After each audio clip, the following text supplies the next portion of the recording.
To compete, your content needs to feel authentic, real, human. So here's how to do that.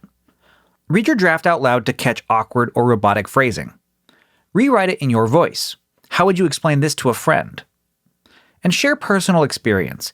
If you've used the product, include your honest thoughts, tips, or comparisons. Even small details like, this fits in my carry-on, or the battery lasted all weekend, make a big difference.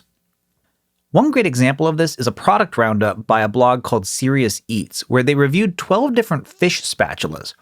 Instead of just summarizing publicly available product specs, they tested each spatula, took their own photos, and explained why one might be better for certain types of cooking or different users.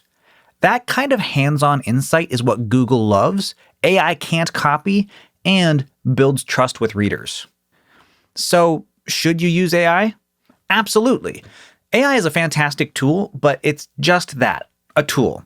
Use it to draft ideas, improve grammar, and speed things up, but don't just copy and paste generic AI content and expect it to do well on Google.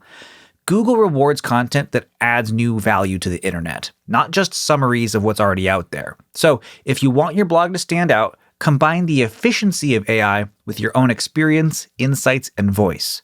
That's the winning combo.